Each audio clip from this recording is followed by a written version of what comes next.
pueden interferir el pegote. ¿Mm? Tengámoslo en cuenta.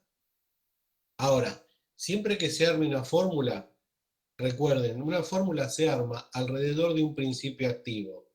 O sea que todos los que van a agregar, más allá de que funcione o no, no lo sabemos, veremos. En general el trabajo estuvo bien. Siempre que generen una fórmula, la fórmula tiende a que el principio activo que le pusimos funcione lo mejor posible y se conserve lo mejor posible. Siempre se arma alrededor de eso. Les tiro un ejemplo ahora. Suponiendo que en vez de enalapril yo hubiera puesto diazepam 5 miligramos. Creo que en algún momento les comenté que el diazepam o las benzodiazepinas, los tranquilizantes menores tienen una solubilidad en agua bastante pobre. Entonces, obviamente lo que se le suele agregar para tratar de aumentar esa solubilidad es un 1 o 2%, a veces hasta 5%, pero es 1 o 2% de detergente, lauryl sulfato de sodio. Eso con el comprimido disgrega permite que la droga se disuelva mejor. Eso es una trampita que puse para los del viernes, pero no les cuenten nada.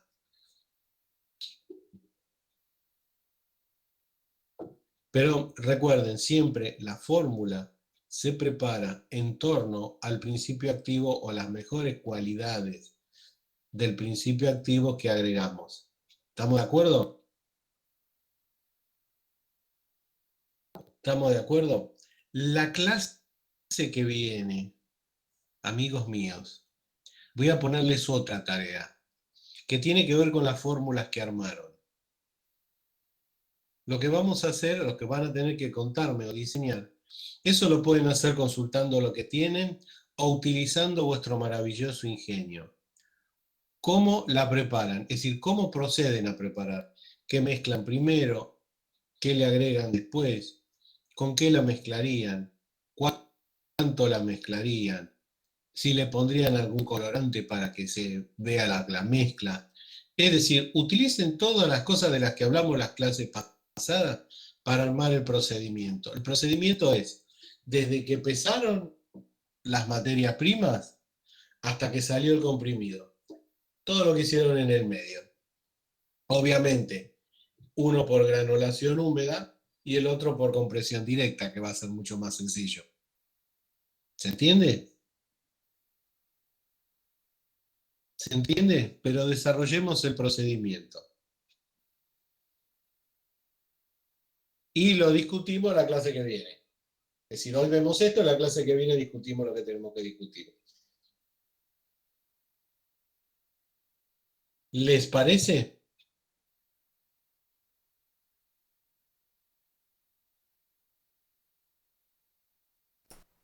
Bien, Cualquier duda.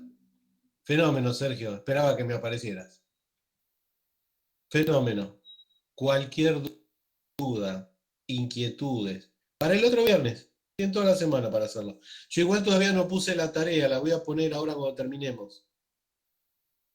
Todavía no, formalmente no puse la tarea, después me lo suben a tarea. Pero déjenme ponerla primero. Si la tarea no aparece, no tenemos que hacer nada.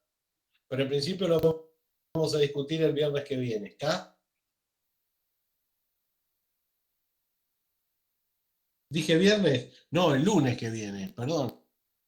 Ya les cambié el día, qué desastre. Qué desastre, sí. Gracias por aclararme que hoy es lunes. Me equivoqué con la otra comisión, no los puedo confundir. Es una ofensa. Tenés razón, Ezequiel, estoy tomándome otro porque ya estoy diciendo cualquiera. Más, la clase pasada en vez de café debo haber usado Malbec, porque puse como título en la conferencia tarea número 1. Qué mal, estoy viejo, estoy viejo. Bah.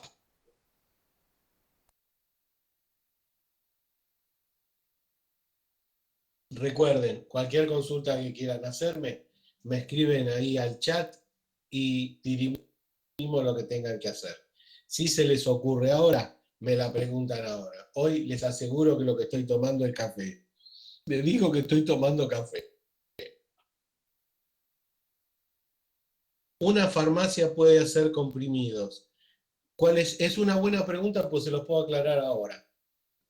Una farmacia comercial, sobre todo en la provincia de Buenos Aires, en la ciudad de Buenos Aires hay que pedir habilitación para laboratorio. Una farmacia en provincia de Buenos Aires no puede estar habilitada si no tiene laboratorio. Tiene posibilidades de hacer comprimidos. Ahora, ¿cuántos? Los comprimidos se pueden hacer solo si están prescritos. Es decir, si existe una receta que pide una determinada cantidad de comprimidos a preparar y no se hacen a gran escala. ¿Qué significa esto? Es una receta magistral. Podrán ser 40, podrán ser 100, podrán ser 20, podrán ser 200. Pero es a microescala. Siempre a microescala. El farmacéutico decide la mezcla porque la mezcla no va a aparecer en la prescripción médica. Simplemente va a aparecer el principio activo con la dosis necesaria. Y de ahí en más, hágase según arte. Pero siempre a microescala, concretamente. Una farmacia no puede hacer comprimidos de a 100.000. Me refiero a 100.000 de un solo tipo. Simplemente porque no hay estabilidad posible. Simplemente porque no hay estabilidad posible. Pero sí es posible preparar comprimidos en una farmacia. Lo que una farmacia no puede hacer, en principio, sin la habilitación de un laboratorio adecuado, es inyectables. Sí, pero las excéntricas, Aldo, son máquinas chiquitas.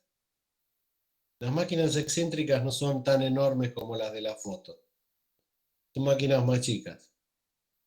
La macana es que no se las puedo mostrar bien porque están todas metidas allá en el laboratorio de Sarmiento, que es la que usaríamos nosotros en el laboratorio para la preparación de comprimidos. Porque en Farmacoteña 3 hacemos pastillitas. Hacemos paracetamol, hacemos aspirina, hacemos inclusive placebos, es decir, comprimidos en sí mismos y coloreados. Pero existen máquinas a microescala. Les cuento a todo esto. Inclusive existen máquinas rotativas a microescala, es decir, que uno puede tener en la farmacia. Máquinas rotativas de 8 punzones, que son chiquititas, son máquinas que medirán de alto cuando menos 80 centímetros. Son pesadas, eso sí. Son pesadas, pueden pesar 60, 70 kilos, pues son todas de material fundido, ¿no? De alto peso, pero que se pueden acomodar en algún sector de un laboratorio de farmacia para construir comprimidos. Siempre a microescala y contra receta. Siempre a microescala y contra receta. Ninguna farmacia puede producir 100.000, 200.000 y mucho menos millones de comprimidos. Eso se lo deja a la industria. Y por otro lado, construir comprimidos a gran escala requiere controlar que todos esos comprimidos funcionen, hagan lo que tienen que hacer y puedan conservarse. ¿Se entiende? Bueno, largamos la clase de hoy. Vamos.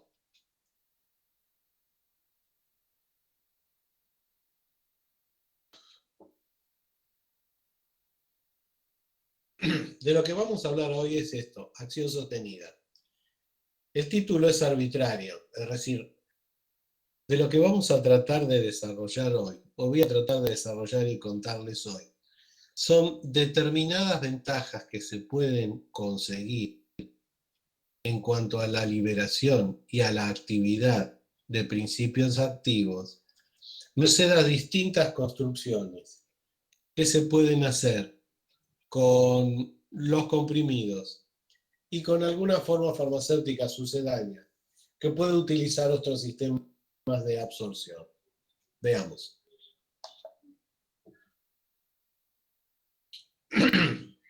En principio, ¿a qué se llamaba acción sostenida? Piensen lo siguiente. ¿Qué pasaría o qué intención o digamos, qué sucedería si la forma farmacéutica fuera capaz de reemplazar en una sola administración varias administraciones. Veámoslo desde este punto de vista. Esto escúchenlo nomás, es como una especie de postura filosófica. Imagínense una forma farmacéutica, sea la que fuera, no importa que sea oral, una forma farmacéutica, que sea capaz de funcionar desde que la enfermedad aparece hasta que la enfermedad termina. Es decir, hacemos una administración y nos olvidamos del problema. Imagínense una forma farmacéutica que sea capaz de funcionar solo si la sintomatología de la enfermedad aparece.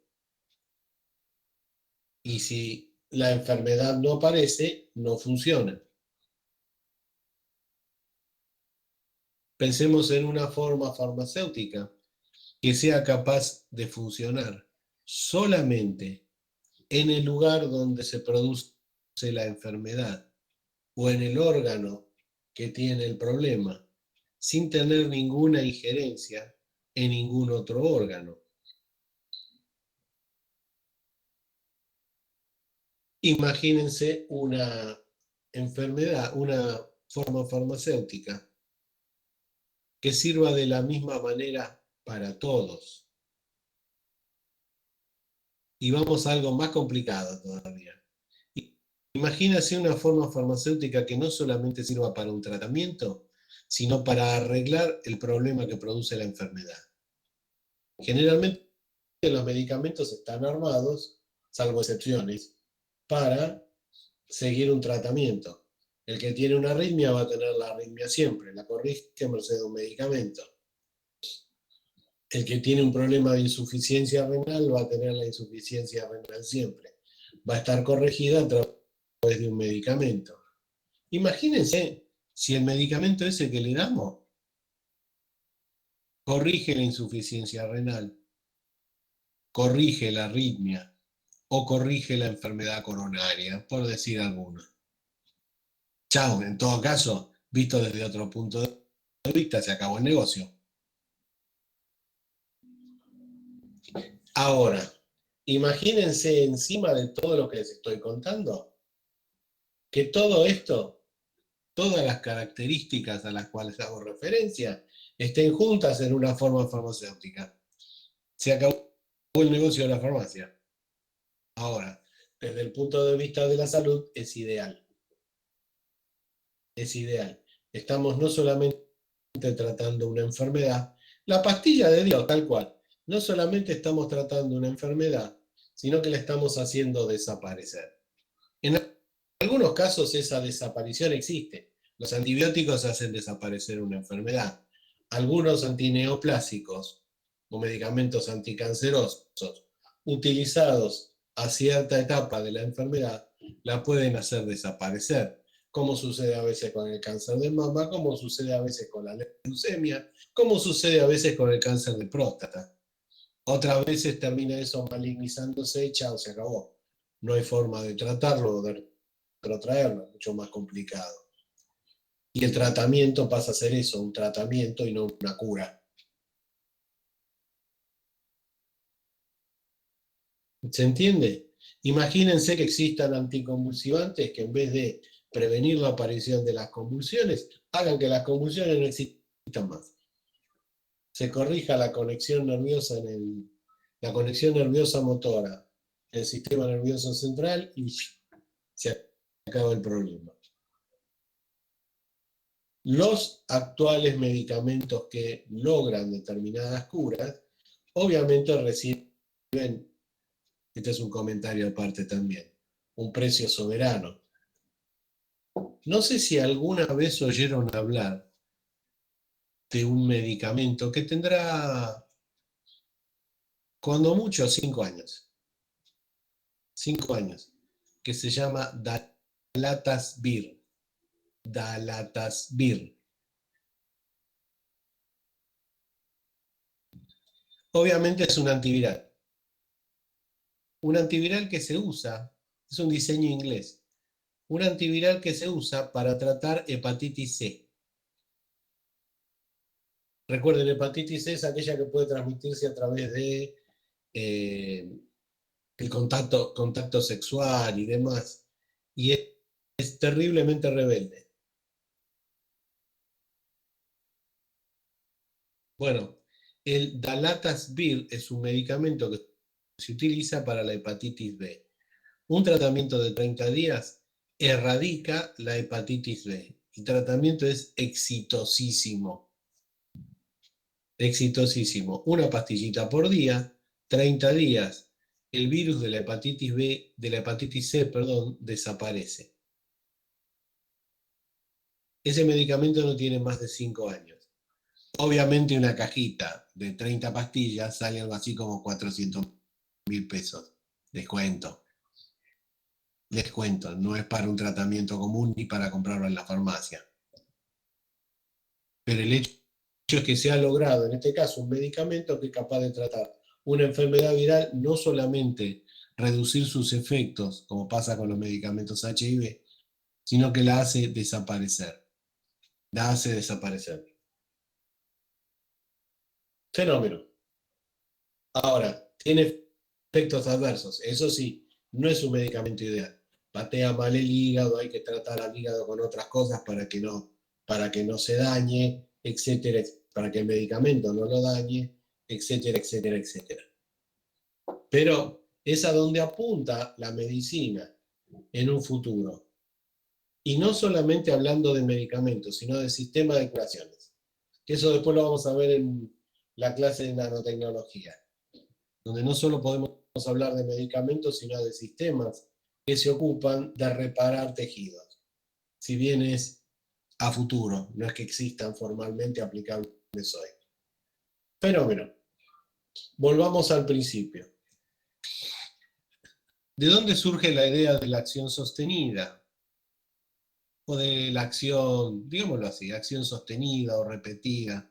Yo le puse acción sostenida porque me parece más significativo.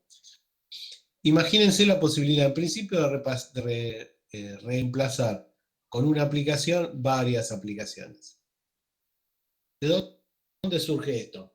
Vayámonos 70 años atrás. Pensemos en ciertas enfermedades en donde la aplicación de medicamento estaba munida de cierta crueldad. Por ejemplo, una enfermedad venérea, por ejemplo, una enfermedad pulmonar, ya sea la tuberculosis o una neumonía de la ciudad, etcétera, etcétera. ¿Qué se usaba? Se inyectaba, decía yo. ¿Qué se usaba hace 70 años? Y algún derivado de la penicilina, pero ahora, la penicilina en aquella época no era oral, era inyectable. Y cada 4, 5, 6 horas había que poner o un cachete o el otro para recibir una inyección. Una inyección que era con una aguja de cobre, una jeringa de vidrio, que se esterilizaban antes de usarla, etcétera, etcétera, etcétera. Y el asunto era bastante doloroso. Imagínense qué pasaba en un tratamiento de 10 días, donde cada 4 horas nos pinchaban de un lado y del otro. ¿Se entiende? Bueno, ¿cómo sería si con una sola aplicación o a través de una sola aplicación se pudiera reemplazar varias aplicaciones inyectables de las cuales les estoy comentando ahora? Miren, acá está el asunto. Fíjense, asimilamos la aplicación intramuscular como si fuera una administración oral. Es decir, se aplica un medicamento, el medicamento sube en un determinado momento hasta un pico en donde los factores de eliminación superan a los de absorción y la concentración plasmática, que a eso hace referencia este gráfico, empieza a bajar hasta que recibe su segunda aplicación. Vuelve a subir la concentración sanguínea, llega a un pico y esta vuelve a bajar. Hasta que en un momento dado los factores de absorción y de eliminación más o menos se igualan y la concentración plasmática de una droga en sangre mantiene una determinada regularidad. Dentro de un rango, la recta de arriba sería el rango superior, la recta de abajo el rango inferior. A eso es lo que se llama equilibrio, estado de equilibrio o ventana terapéutica. Mientras la concentración de principio activo esté dentro de ese rango, va a existir un efecto curativo o un efecto tratador. ¿Se entiende? Esto creo que lo deben haber visto en farmacocinética. Fenómeno. Es lo que hace la repetición de las dosis. ¿Qué es lo que signa o qué es lo que, digamos, marca el tiempo en el cual se tiene que incorporar una dosis nueva a la dosis que ya se puso para mantener esa ventana terapéutica en equilibrio? La vida media de la droga que estamos usando. ¿A qué se llama vida media? Vida media de cualquier droga es el tiempo que tarda un organismo en eliminar la mitad de la dosis que recibió. Esto ya lo saben. Esto ya lo tienen claro. Ahora, la idea es la línea amarilla. ¿Qué pasaría si en un momento dado administramos una dosis a través de una construcción farmacéutica determinada que haga esto y sea capaz de mantener durante un determinado tiempo una cantidad de droga concentrada dentro de la ventana terapéutica sin fluctuaciones, es decir, sin picos ni valles? Picos que podrían traer determinados efectos adversos o caídas que podrían hacer que la droga tenga consideraciones o concentraciones de inocuidad. ¿Se entiende? Para arriba y para abajo. Este es un postulado teórico. Ahora, este postulado teórico es el que dio la idea, en principio, de la acción sostenida. Se puede construir una forma farmacéutica que sea capaz de reemplazar varias administraciones y que esa posibilidad de reemplazar varias administraciones sea menos cruenta. Es decir, que no tengamos que estar pinchándole un cachete y otro a cada rato al pobre enfermo cada 4 o 6 horas, ¿no? Y dejarlo con un colador, sino que le ponemos una que reemplace 4 o 5 administraciones. Y una vez que eso pasó, recuerden que esto no es tan recto. En algún momento acá empieza a caer. Cuando los factores de eliminación superan a los de absorción, esto cae. Lo que estamos midiendo básicamente es qué cantidad, digamos, de dosis pudiera reemplazar efectivamente. ¿Qué es lo que les cuenta ahí el gráfico? Yo trato de aclarárselos. Che, ¿me van entendiendo? ¿Van entendiendo cuál es la primera idea? Hemos intentado reemplazar a partir de una construcción farmacéutica la posibilidad de varias administraciones que en el momento en que se pensó, hablo históricamente, hace 70 años, era una ventaja no solamente terapéutica, sino también de tratamiento, es decir, de comodidad del paciente. ¿Se logró algo de esto? Por supuesto, vamos a hablar ahora de eso.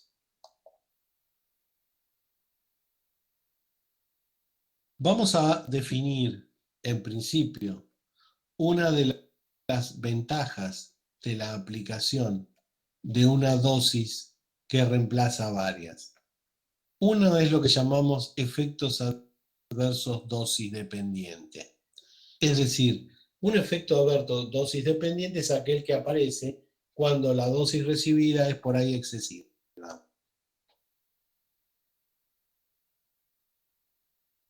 Hay efectos adversos que se producen cuando o se dio una dosis excesiva o si por algún motivo se acumula medicamento. Por ejemplo, vamos a dar un ejemplo común. ¿Conocen una dosis conocen una droga que se llama pilocarpina, que suele utilizarse en gotas para los ojos, para relajar el músculo del ojo para el glaucoma. Es un alcaloide de origen natural, pero que produce miorrelajación ocular. Ahora, si uno usa gotitas y gotitas de pilocarpina, llega un momento en que no solamente se relaja tanto el músculo liso del ojo que impide al cristalino poder enfocar. Como los músculos que lo manejan se relajaron, el cristalino no acomoda. El resultado es visión borrosa. Si se nos va la mano con la gotita, producimos visión borrosa. Ese efecto es dosis dependiente. Si uno deja de aplicar la pilocarpina se metaboliza y el ojo vuelve a funcionar. A eso se lo llama dosis dependientes. Ahora, hay otro tipo de efectos adversos, mucho más difícil de controlar, pero vamos a ver que existen determinadas y potenciales formas de controlarlo, que son aquellos efectos adversos que son dosis independientes. Es decir, que más allá de la cantidad de medicamento que pongamos, el efecto aparece. Por ejemplo, la reacción alérgica. Si uno es alérgico a un medicamento, con que le pongan uno o que le pongan 10, va a reaccionar. Posiblemente cambie la magnitud de la reacción, pero va a reaccionar. ¿Se entiende? Bueno, las formas farmacéuticas de acción sostenida, en principio, lo que tratan de manejar son los efectos adversos dosis dependiente. Es decir, mantener una determinada concentración plasmática de principio activo, de API o de droga, que lo que haga es que se produzca el efecto que uno busca y minimizar o evitar la aparición de aquellos efectos adversos que tienen que ver con los excesos de dosis y que pueden aparecer en algunos casos, vuelvo para atrás, cuando uno está en el pico, cuando está acá arriba.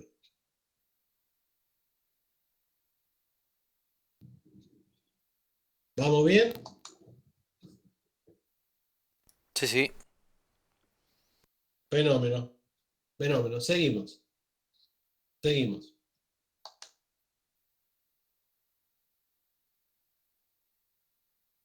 Un caso típico de vieja acción sostenida en donde una dosis pretende reemplazar varias es la penicilina benzatínica o la aplicación intramuscular de penicilina benzatínica o lo que se llama generalmente inyectables de depósito. En principio, la penicilina benzatínica funciona como penicilina. Ahora, está armada como una prodroga. Espero que se acuerden de ese concepto. ¿Qué significa prodroga? Una droga que funciona metabolizándose previamente. Como está construida, no funciona. La penicilina benzatínica es un éster. La benzatina, les cuento, es una molécula parecida a la lidocaína, pero sin actividad terapéutica. Simplemente es un estabilizador de la penicilina. Esa penicilina benzatínica está incluida en un gel de acetato de aluminio. Les cuento una fórmula desde hace mucho tiempo. Hoy no solamente es acetato de aluminio, sino que suele tener metilcelulosa, con la cual se puede viscosar mejor. La penicilina benzatínica es un fluido de tipo tixotrópico. Y eso me acuerdo, digo, se deben acordar perfectamente a qué me refiero. Fluido tixotrópico es un fluido no newtoniano que es capaz de modificar su viscosidad por actividad mecánica. Es decir, uno lo agita y se vuelve más fluido. Uno lo deja de agitar y se vuelve más sólido.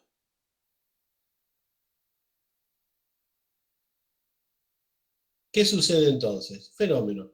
La penicilina benzatínica estabilizada, más conservadores y demás, Está incluida en un gel acuoso de acetato de aluminio más metilcelulosa. Eso se agita hasta formar un gel fluido. Se toma con la jeringa y se aplica en el músculo, generalmente en el glúteo. ¿Qué es lo que se forma en el glúteo? Al detenerse la penicilina benzatínica por en el glúteo, se forma un gel que la sangre va extrayendo paulatinamente, aumentando la concentración de penicilina en la sangre. En la sangre la penicilina se escinde de la benzatina, queda libre y ejerce su efecto terapéutico. La benzatina, no es tóxica, se metaboliza en el hígado como se metabolizaba la lidocaína, pero sin producir ningún tipo de efecto.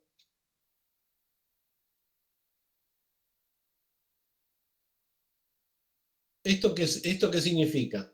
Una penicilina benzatínica se aplica una vez para un determinado tiempo, dependiendo de la enfermedad que se tenga en cuenta. Por ejemplo, un uso típico de la penicilina benzatínica es la fiebre reumática, es decir, cuando por algún motivo determinado se meten en el corazón algunas bacterias que son altamente difíciles de tratar. Durante un tiempo largo, por ahí por meses, un mes, 2 meses, el paciente que tenga fiebre reumática recibe una dosis de penicilina benzatínica semanal.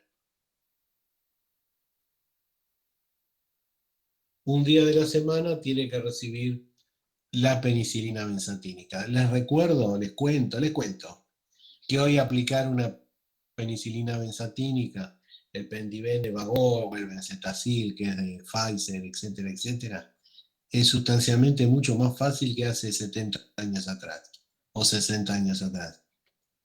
Antes había que agitar, tomar con la jeringa, calentar la aguja para que no gelifique la aguja y con la aguja caliente inyectar. No quiero contarles lo que eso significaba. La aplicación no se la olvidaba ni el que la recibía ni el que la ponía. Hoy con las agujas descartables y con la metilcelulosa ya viene armado el gel, solo hay que agitar un poquito, se toma. Por ahí duele un poco la aplicación porque queda el depósito dentro del músculo apretando contra las células de los músculos y por ahí duele un poquito, pero se va enseguida. Generalmente la penicilina benzatínica se suele aplicar con solvente indoloro, que es lidocaína al 1%. Ya está todo preparado, digámoslo así. Ya está todo preparado. Es mucho más sencillo. ¿Me entienden cuál es el punto? A través de una aplicación, en este caso inyectable, reemplazar varias otras. Lo mismo sucede, y está puesto ahí en la diapositiva, con los corticoides de depósito. Duodecadrón, Celestone Crono 12, etcétera, etcétera. Lo que hacen es mezclar en un gel de acetato de aluminio más metilcelulosa distintos corticoides. En realidad son distintos ésteres de corticoides. Betametasona en forma de fosfato, de dipropionato o de acetato, o los tres juntos, de manera de lograr una liberación sostenida una vez que eso está aplicado en el músculo y que el corticoide se vaya liberando lentamente, produciendo la desinflamación a gran escala, ya sea por una inflamación de tipo asmática, una inflamación artrósica, etcétera, etcétera. Reduce la inflamación, reduce el dolor. Pero en general, piensen lo siguiente, los corticoides se usan esencialmente para reducir o eliminar procesos inflamatorios. Misma formulación, con otra aplicación. En el caso de la penicilina, antibiótico. En el caso de los corticoides, la antiinflamación.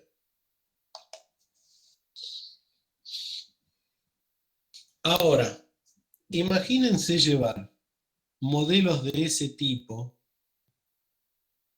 a la administración oral. Obviamente va a tener ciertas limitaciones. obviamente va a tener cierta alimentación.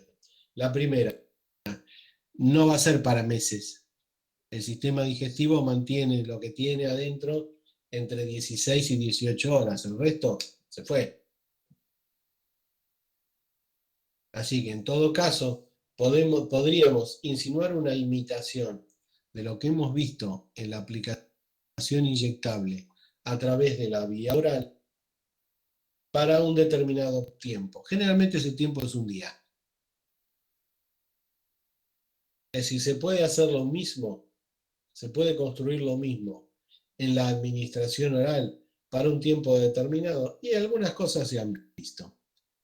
Básicamente por dos motivos. Una, reducir la cantidad de dosis administrables en un día. La segunda, reducir la aparición de efectos adversos dosis dependiente. Acá hago hincapié en algo que me olvidé en la anterior. ¿Qué inconvenientes tiene la aplicación de la penicilina benzatínica? La alergia. Un tipo alérgico a la penicilina recibe un benzetacil y más vale que lo traten en el hospital porque hasta puede correr riesgo su vida. Una vez que se incluyó ese depósito en el músculo, no se lo puede sacar y va volcando a la sangre penicilina en forma continua, lo cual puede producir un cuadro alérgico grave. Obviamente, la penicilina benzatínica está absolutamente prohibida en personas alérgicas a los betalactámicos.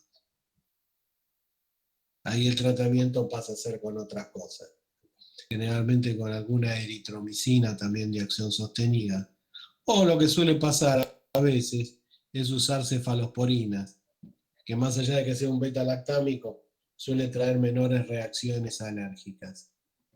Che, ¿me están entendiendo? ¿Me están escuchando? Sí, ¿Se sirvieron otro café con leche? En medio de toda esta vorágine de ciencia, espero que sí. Seguimos. Cualquier cosa que no me entiendan, me detienen, no se hagan problema, ¿eh? Eso, vamos con el pan y el dulce de leche. Dale, Pablo. ¿Cómo me estás tentando con el dulce de leche, viejo? Y yo no puedo por el colesterol. Bueno, vamos. Les decía, trasladamos lo que vimos recién en cuanto al reemplazo de dosis a la administración oral. Recuerden, la administración oral tiene un límite en el tiempo. Ese límite en el tiempo es el sistema digestivo, es decir, de cuando se ingresa hasta cuando se evacua. Tenemos acción repetida, bueno, vamos a hablar de varias formas distintas e interesantes. Uno lo que se llama la acción repetida, uno lo que se llama acción retardada y otro lo que llamamos acción prolongada específicamente. Esto tiene que ver con distintas construcciones, distintas aplicaciones, tiene que ver con reemplazo de varias dosis, tiene que ver con lograr la desaparición o el control de efectos adversos dosis dependientes. Sigamos.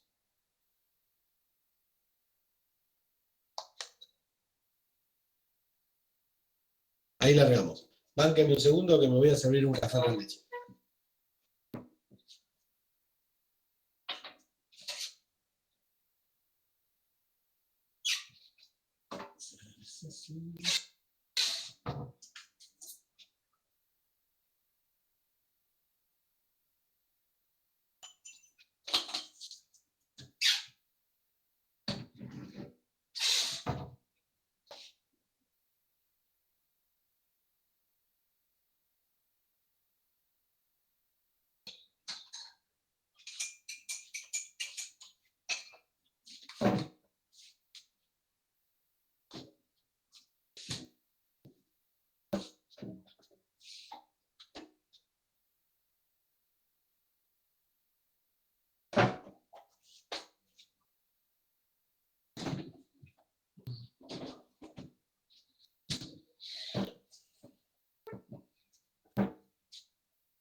Bueno, listo.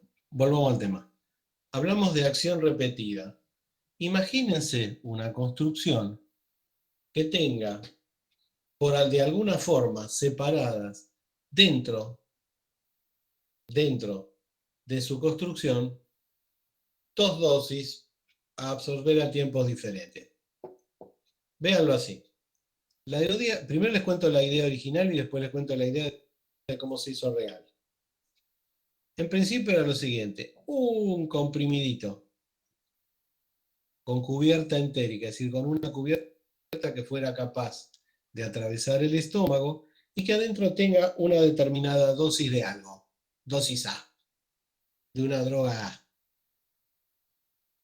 Y ese comprimido estuviese incluido dentro de otro comprimido, recuerden que se podía hacer por compresión, algún tipo de cubierta, está incluido dentro de otro comprimido que tiene una dosis de la droga A igual a la que está adentro del comprimido recubierto, y eso se envasa y se administra. Obviamente cuando ese comprimido se administra, ¿qué es lo primero que pasa? Se desarma la cubierta comprimida por afuera y larga una primera dosis A. Ahora, el segundo comprimido que tiene cubierta entérica o cubierta de protección atraviesa el estómago, va al sistema digestivo, se desarma esa cubierta más tarde, libera la segunda dosis y esa segunda dosis se absorbe. ¿Qué es lo que hemos hecho? En una sola toma separamos dos dosis a dos tiempos determinados. Uno será tiempo 1, el otro será tiempo 2. ¿Cuándo se hacía esto? ¿Qué idea tenía esto? Y en vez de tomar 2 pastillas por día, una cada 12 horas, y bueno, armamos una pastilla que se haga cargo de separar una dosis de la otra 12 horas. Esa es la idea, ¿se entiende? Postulado teórico. Como dice ahí, la parte de afuera produce efecto inmediato, luego de un determinado tiempo se absorbería la segunda dosis. Primera dificultad que nos encontramos. Para poder hacer este tipo de construcciones, el principio activo elegido tiene que absorberse de manera igual en todo el sistema digestivo, no que sea más fácil absorberse en el estómago o más fácil absorberse en el intestino, sino que el rendimiento de la absorción de una u otra dosis sea la misma en todo el sistema. Fenómeno, se elige la droga, no lo podemos usar para todo. Ahora, este postulado teórico se transformó en realidad no armando comprimidos de doble capa, sino a través de microgránulos. Es decir, se armaban dos granulados con la misma droga. Un granulado se recubría con acrilatos gastroresistentes y la otra parte se recubría con acrilatos gastrosensibles. Y eso se incluía en una cápsula. En una cápsula. Resultado, cuando la cápsula se ingería, la gelatina del exterior de la cápsula se desarmaba, aquellos gránulos que estuvieran cubiertos con una cubierta gastrosensible se desarmaban en el estómago, los que estaban cubiertos con cubierta gastroresistente seguían su viaje y se absorbían en otro lado. ¿Qué droga se eligió para hacer eso en aquel momento? Propranolol. Una droga que se usaba como beta bloqueante, es decir, para reducir la actividad del ritmo normal del corazón. Reducía las taquicardias y consecuentemente las arritmias. La dosis normal de propranolol era 40 miligramos por dosis, cada 12 horas. Bueno, se armaba una cápsula con 80 miligramos. 40 miligramos gastroresistente, 40 miligramos gastrosensible. Y así se podía liberar las dos dosis en una sola toma. Les cuento que este sistema estaba patentado, se llamaba Propalong, y era de un laboratorio alemán que se llamaba Merck, que ahora se dedica básicamente a los productos químicos.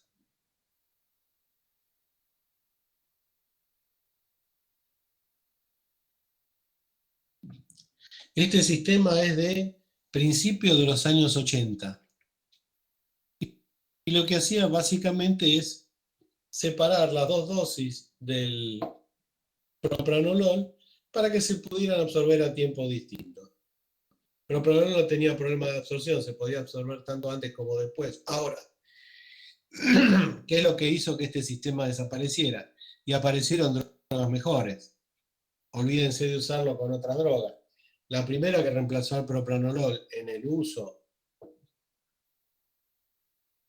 como betabloqueante fue el atenolol, y hoy el atenolol está reemplazado por una droga mucho más corte de acción, más cortita y más segura, que se llama bisoprolol. Listo, ya está.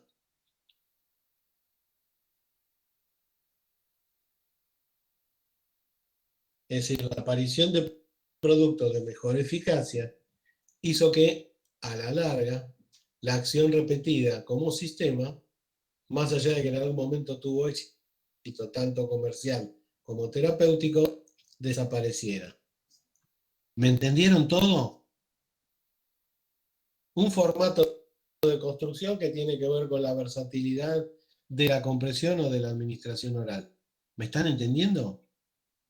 Sí, profe. Bien, Pablo de la Vega está siempre, y vos Ezequiel también, vos Sergio también. Siempre firme, vamos.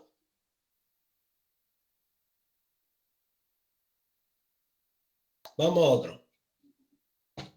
Un segundito.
Perdonen chicos, pero este café no se me calentaba más.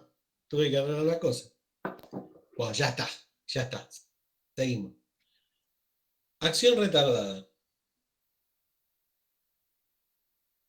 Cuando hablamos de acción retardada, piensen lo siguiente.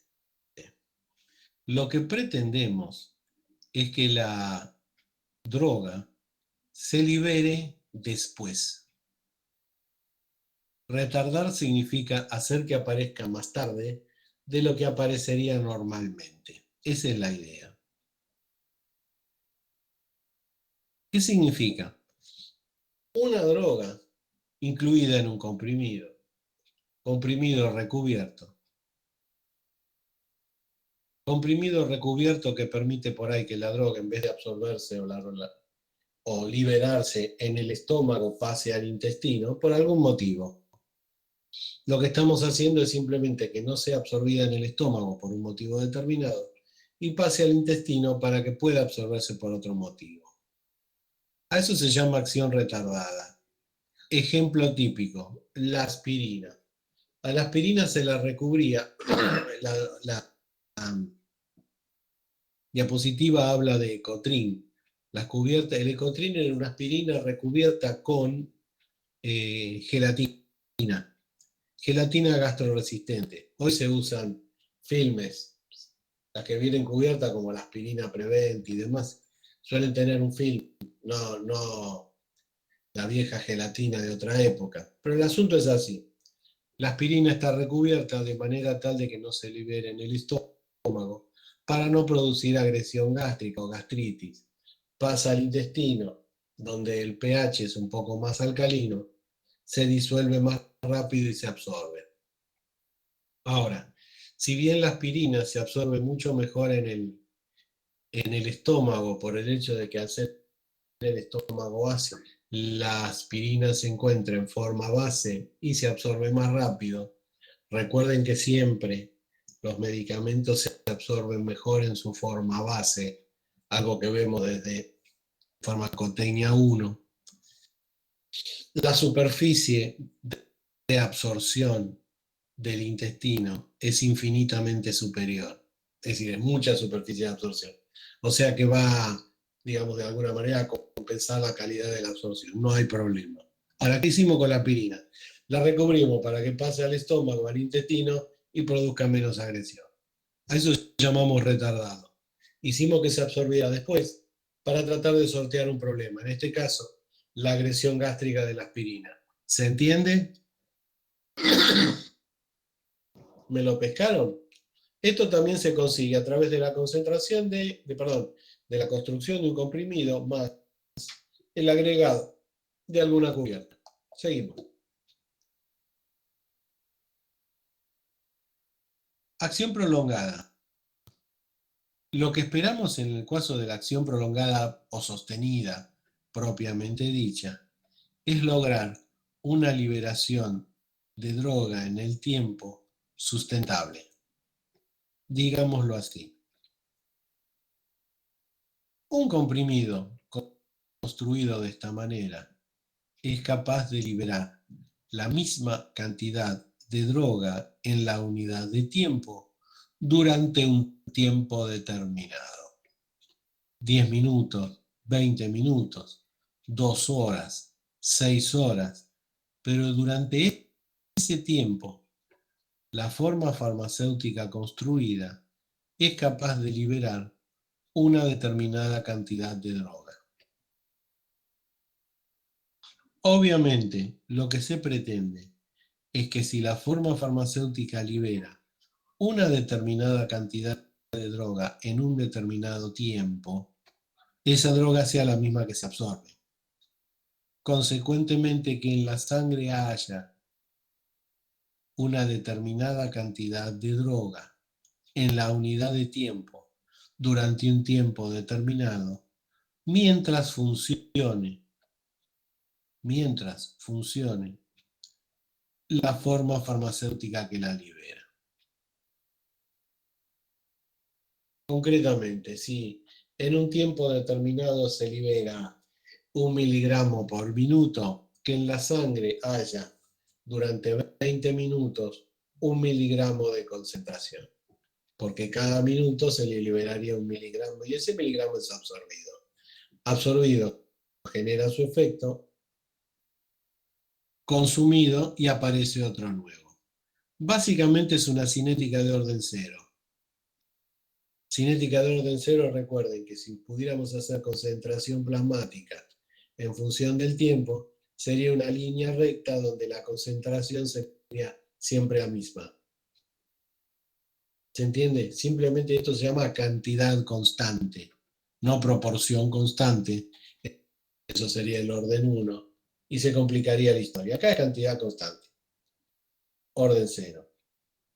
¿Cuál es el objetivo de ese tipo de liberación? Básicamente, la reducción de aparición de efectos adversos dependientes de la dosis.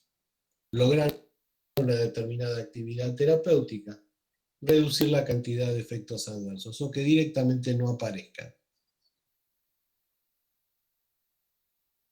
¿Se entiende? Vamos a ver que este sistema después fue mejorado mucho más a partir de una construcción novedosa que ya se le está considerando obsoleta y la están dejando de lado, pero que en su momento fue una revolución, lo que llamábamos bomba osmótica. En un ratito lo vemos.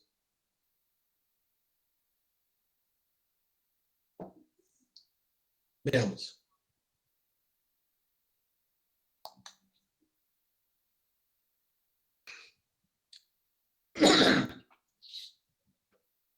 ¿Qué tipo de construcciones nos permiten lograr esto, la acción sostenida, es decir, la liberación sostenida o la liberación prolongada en el tiempo.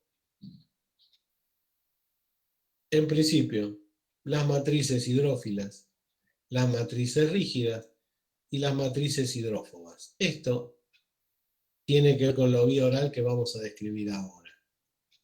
En cuarto lugar, y más sofisticada, es la bomba osmótica. Y saliendo de la vía oral, ya para nuestra futura clase, esto lo vamos a ver la clase que viene con mucho más detalle, los parches dérmicos, que son los que dieron dentro de este sistema el mejor resultado. Es decir, son los que más se aproximan al orden cero que yo les comenté recién.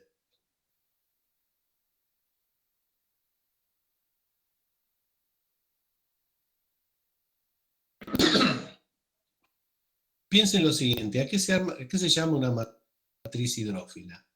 Armamos un comprimido que no disgrega, no le ponemos ningún disgregante, ni crosca melosa, ni almidón, nada. Pero que están hechos, entre otras cosas, con algún tipo de gel. Carboximetilcelulosa, hidroxipropilmetilcelulosa, es decir, materiales afines al agua, pero no disgregantes. Obviamente dentro de ese comprimido va a llevar, les cuento, aerosil para que fluya, estearato de magnesio para que se deslice dentro de la máquina, eso no cambia. Eso no cambia. Pero el comprimido no tiene disgregantes. Cuando el comprimido es absorbido, los líquidos del sistema digestivo se meten dentro del comprimido, pero en vez de disgregarlo, lo que forman es una bola de gel, lo hinchan. Lo hinchan. Forma como si fuera una pelotita gelificada.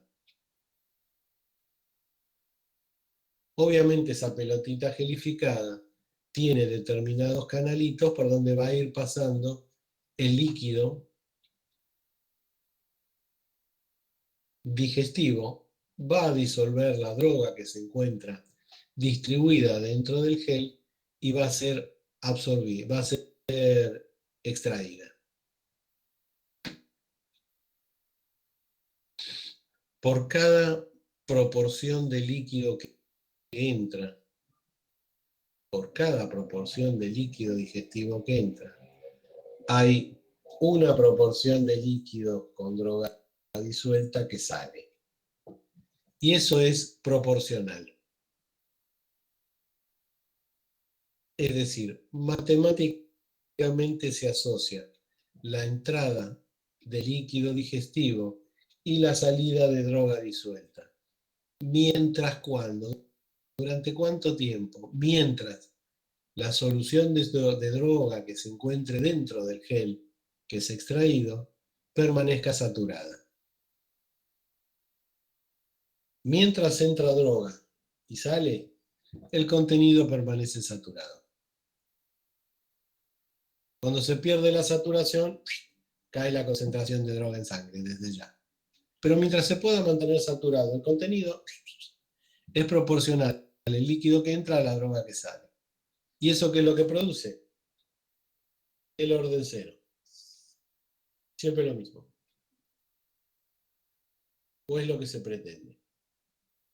Esta construcción de matrices hidrófilas para lograr acción sostenida, merced a la proporcionalidad entre líquido que entra y droga que sale durante la saturación, se logró, o digamos, se aplicó en algunas y específicas drogas. Por ejemplo, la que aparece acá abajo, la pentoxifilina. Un vasodilatador periférico, sobre todo un vasodilatador arterial, no cualquiera, que se utiliza cuando se produce algún tipo de trombosis y hay que remover el trombo. Ahora, ¿qué efecto adverso suele tener la pentoxifilina con más seriedad? La hipotensión postural. Es decir, producir tal vasodilatación a nivel periférico que la presión se reduce a tal punto que la persona que lo usa puede desmayarse, puede desvanecerse. Utilizando las matrices hidrófilas, se logra un resultado terapéutico aceptable y se reduce la posibilidad de que aparezca hipotensión postural. ¿Se entiende? Recuerden entonces, comprimido indehiscente, se forma un gel. Ese gel es extraído por el líquido digestivo. Se hace proporcional la entrada del líquido digestivo al gel producido con la salida de droga disuelta. Esa proporcionalidad se mantiene mientras la solución dentro del gel, en cuanto al principio activo, se mantenga saturada. ¿Cuál es el objetivo? Una absorción proporcional tal que se produzca el efecto adverso, el efecto buscado de vasodilatación, sin llegar a un pico tal que produzca una caída de presión y pérdida de la postura, lo que se llama hipotensión postural. ¿Correcto? Esta era la idea. Y esto se sigue usando todavía hoy. Si bien hoy les cuento que la pentoxifilina se usa más que nada para emergencias de trombosis inyectable. Ya ahí no importa si hay o no hipotensión, hay que sacar el trombo. Eso es lo más complicado. Pero en la actividad hospitalaria, no en la actividad corriente.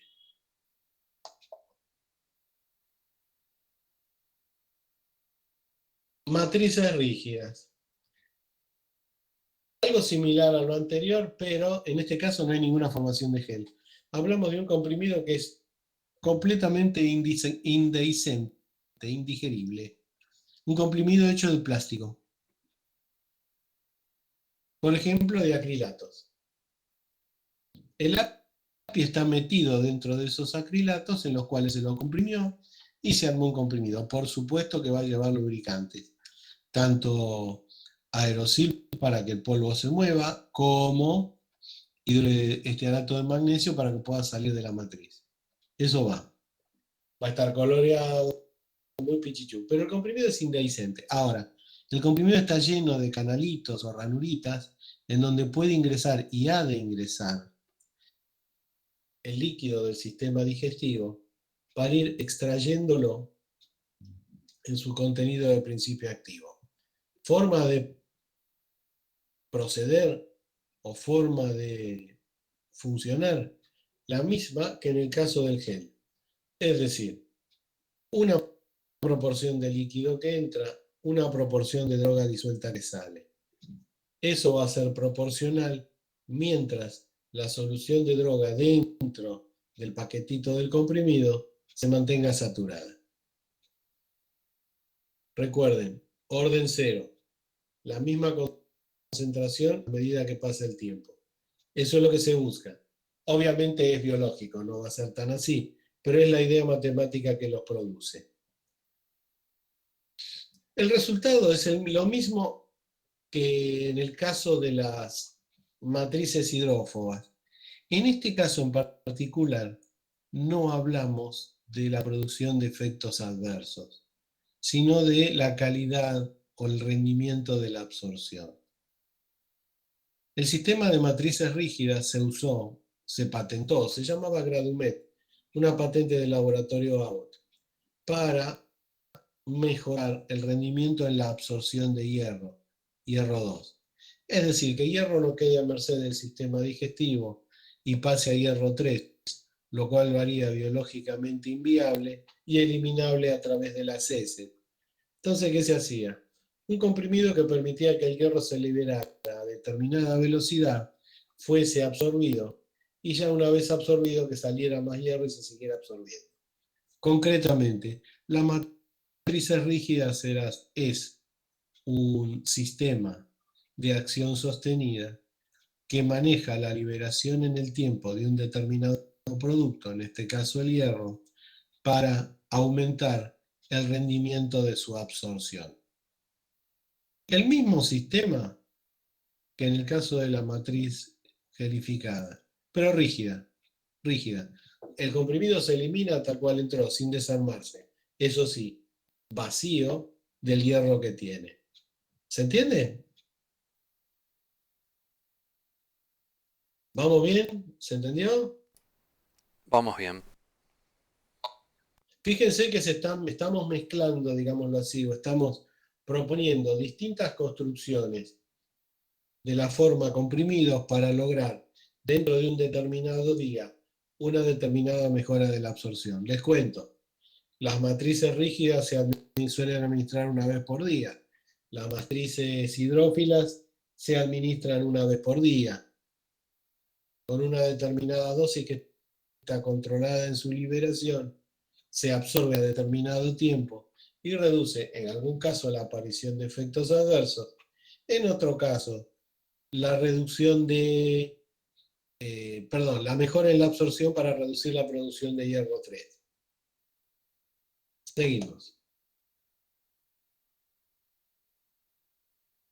Matrices hidrófobas. Les cuento que este sistema, más que, si bien se desarrolló en principio para su administración oral, hoy se utiliza en otras formas.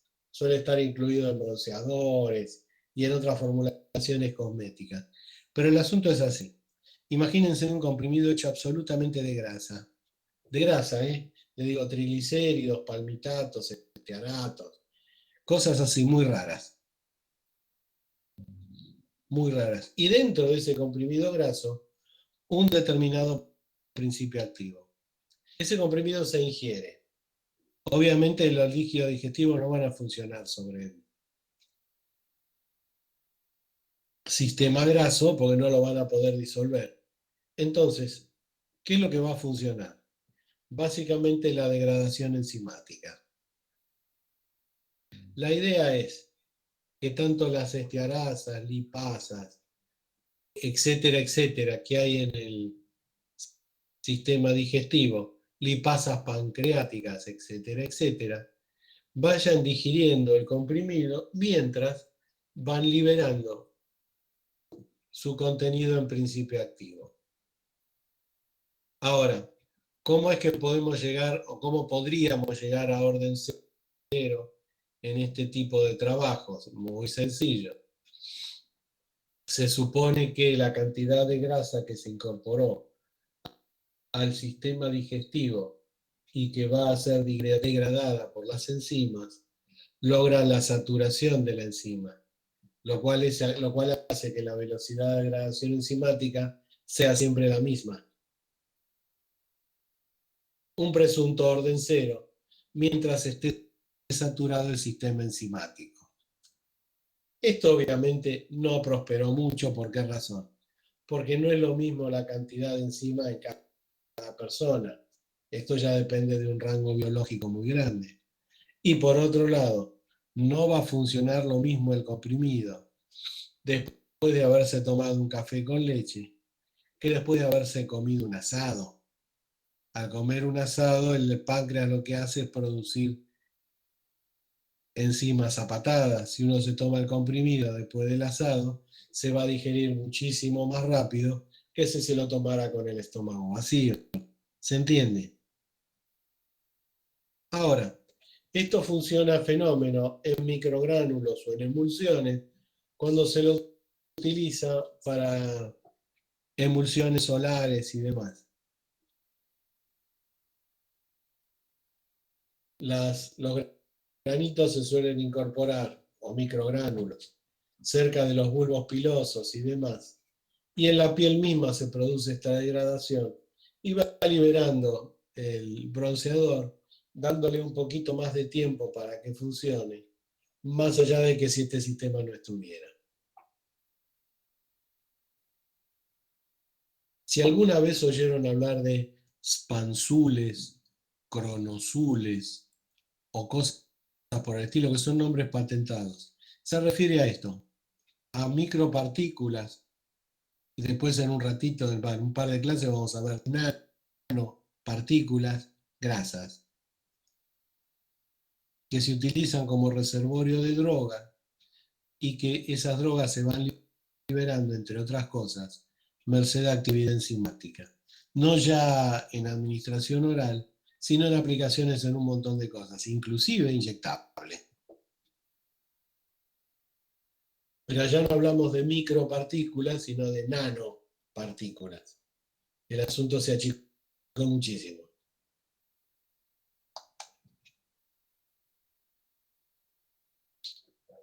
Bomba osmótica. La bomba osmótica es un comprimido recubierto por una cubierta absolutamente indehiscente para el sistema digestivo, una cubierta de celulosa, pero una cubierta armada de tal manera que permite que el agua del sistema digestivo la atraviese, disuelva el contenido del comprimido y éste se vaya liberando. En este caso, lo que se ha pretendido es lo siguiente: que el comprimido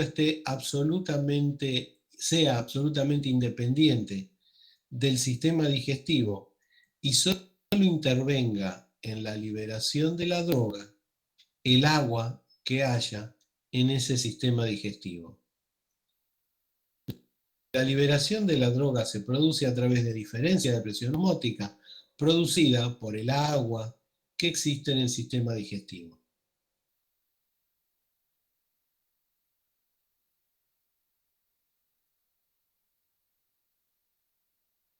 ¿En qué consiste la bomba osmótica? La bomba osmótica es un comprimido construido con un medio hiperosmolar. Es decir, va a tener, posiblemente tenga algo de disgregante, diluyente, en principio activo, pero a su vez tiene incorporado medio hiperosmolar, es decir, sustancias que son osmóticamente activas. Generalmente se mezclan tres: cloruro de sodio, cloruro de potasio y azúcar. Es lo más común. Ese comprimido, conteniendo un medio hiperosmolar, se lo recubre con una capa de celulosa. Esa capa de celulosa produce una cubierta tal cual lo hemos hablado en las coberturas. Va a tener plastificantes tipo polietilenglicol, va a tener colorante, opacificante como el dióxido de titanio, va a pasar a través de molino coloidal, etcétera, etcétera. Pero esta cubierta es celulósica, o sea que no hay forma de que pueda ser digerida a través de todo el sistema digestivo. No hay forma de que se rompa. Out. ¿Se entiende? Eso sí, en la cubierta de celulosa va a haber una perforación. Una perforación que se hace con una lucecita láser y una perforación perfectamente medida. Un circulito del cual se conoce perfectamente el diámetro que tiene. Muy chiquitito por ahí, muy microscópico tal vez, pero es una perforación.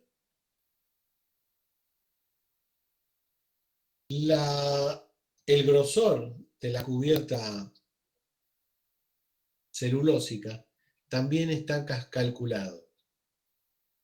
Cuanto más grueso sea el agua que tiene que entrar, va a entrar más lento. Si es un poco más delgado, va a entrar más rápido. Y va a entrar por aquellos lugares que cubre el plastificante, el polietilenglicol. Pero piensen, en un comprimido construido a través de un medio hiperosmolar, con todos los contenidos del comprimido más cloruro de sodio, cloruro de potasio, azúcar, mezclas de uno y otro, pero sí es lo que más se suele usar, sobre todo cloruro de sodio. Envuelto en una cubierta de celulosa indigerible, pero que a su vez tiene plastificantes que permiten mejorar el poder de cobertura, colorantes, opacificantes, etcétera, etcétera, e inclusive algún conservador. Bueno, ¿cuál es la idea?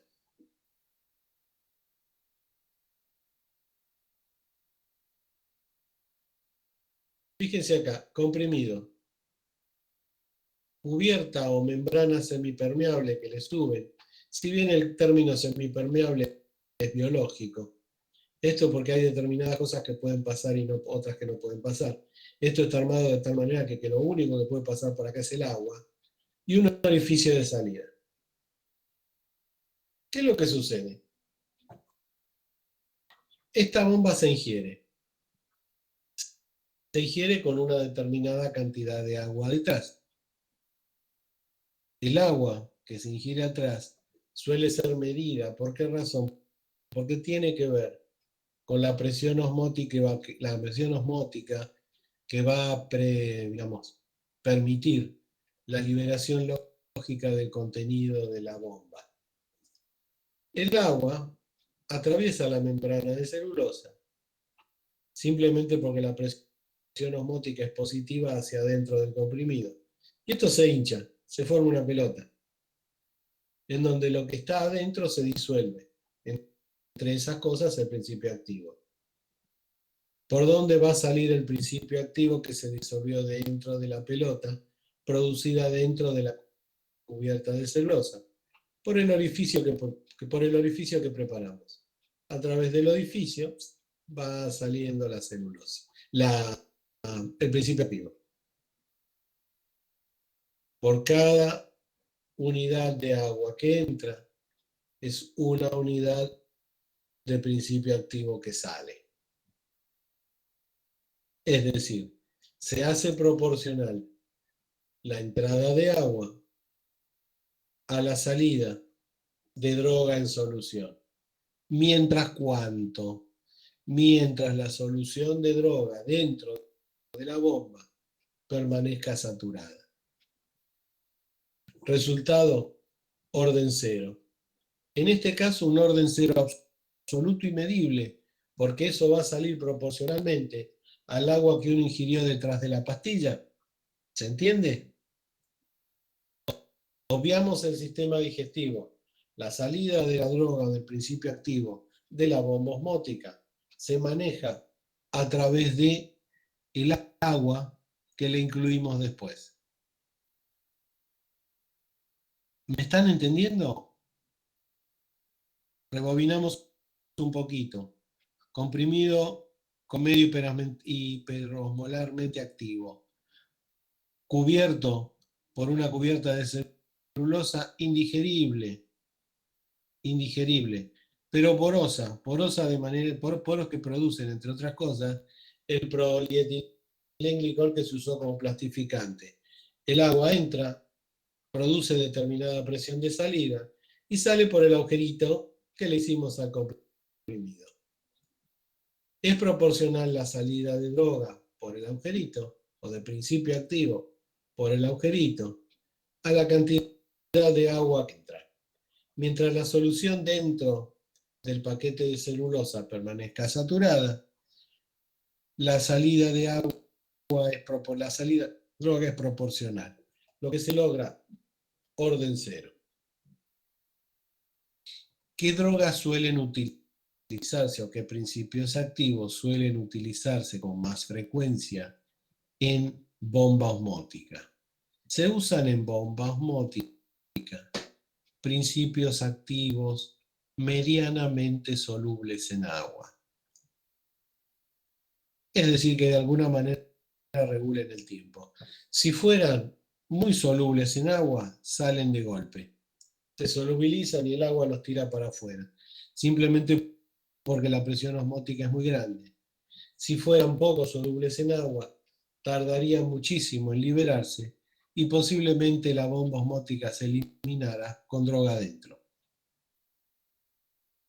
Casos de uso concretos en bomba osmótica, un antagonista cálcico para la presión que se llama nifedipina, la marca Adalat, alguna vez la nombraron. Teofilina como broncodilatador, también se suele incorporar a bomba osmótica. ¿Cuál es la idea? La idea es, por un lado, la absorción pareja y por otro lado, evitar la aparición de efectos adversos. En el caso de la nifina, la hipotensión postural, por ser antihipertensivo. En el caso de la teofilina, una excesiva diuresis, porque la teofilina, más allá de que se utilice como broncodilatador o regulador de la respiración, puede funcionar como diurético. Entonces se manejan las dosis de tal manera de reducir los efectos adversos. Y obviamente aumentar aumentar las posibilidades terapéuticas de cada principio activo.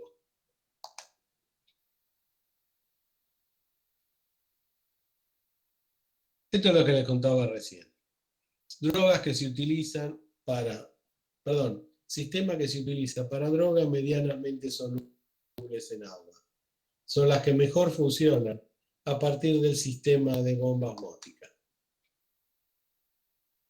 Ahora, existen modificaciones que se pueden hacer en las drogas para lograr que las poco solubles en agua funcionen o que las muy solubles en agua funcionen también.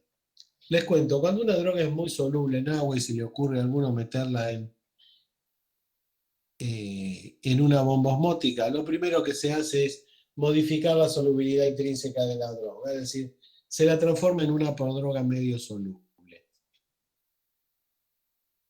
Acá la solución no es farmacotécnica, sino farmacoquímica. Lo que hace es incluirse una droga muy soluble en agua a través de un éster o de un tioéster para reducirle la solubilidad y que se puede incluir. No existen casos en Argentina, se hizo alguna vez en Estados Unidos con el propranolol, pero ya como el propranolol fue superado por otras drogas, nos olvidamos del sistema. Ahora, existe un sistema farmacotécnico para aquellas drogas poco solubles en agua. Entre ellas, por ejemplo, se utilizó con un analgésico que se llama indometacina. Ya lo conocemos, es un AINE. ¿En qué consiste una bomba osmótica push-pull? Básicamente es lo siguiente. Es un comprimido bicapa, es decir, un comprimido pegado a otro. Uno es un comprimido común que tiene la droga, el diluyente, el digregante, etcétera, etcétera. Y otro comprimido va sobre él pegado con el medio hiperosmolar. Ahora, entre ambos comprimidos, entre ambas capas del comprimido, se suele meter una membranita de nylon, una capita de nylon. Es decir, que los dos comprimidos están separados por un sistema absolutamente impermeable, nylon. Y eso se lo recubre con la celulosa. Se le hace la perforación, obviamente del lado donde está el comprimido que tiene el principio activo, y se lo prueba o se lo larga a funcionar. ¿Qué es lo que sucede?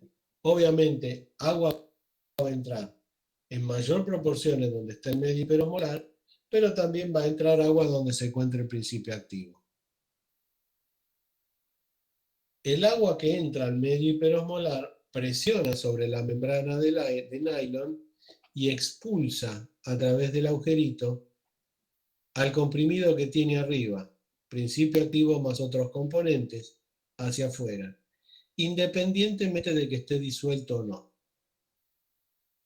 Concretamente, transformamos la presión osmótica en presión mecánica. Una idea en su momento absolutamente novedosa y fabulosa. Les hablo de principios de los años 90. 90-91. Se la llamó bomba osmótica push-pull. Simplemente el agua entraba al medio hiperosmolar, apretaba sobre el nylon y expulsaba el contenido del comprimido para afuera, del comprimido de arriba para afuera.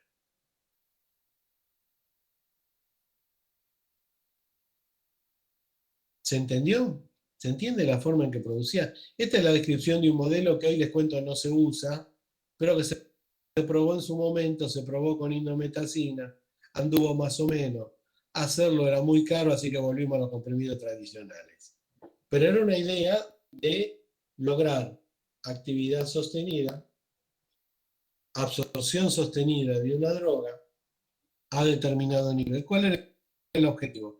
En la indometacina, reducir la agresión gástrica por absorción de menor proporción.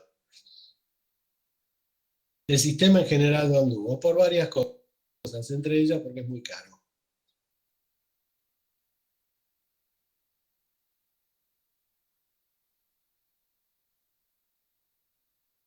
Recuerden, la bomba osmótica siempre requiere tener control del agua que se ingiere detrás de su ingestión.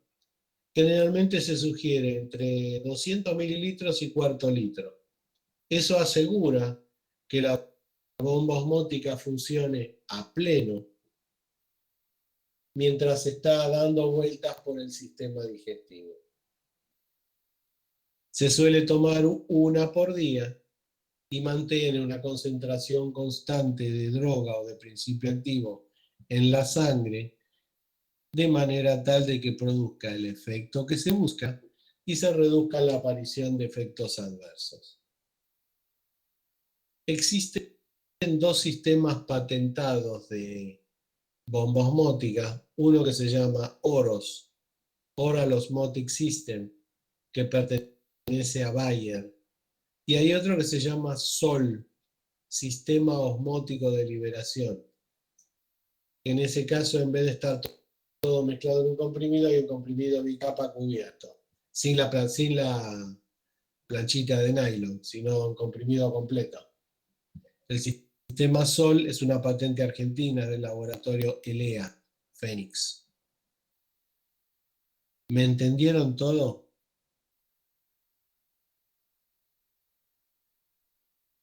¿Me Sí, entendieron profe. todo? Fenómeno. Ninguna pregunta al margen, pero al margen del lado de adentro, no del lado de afuera.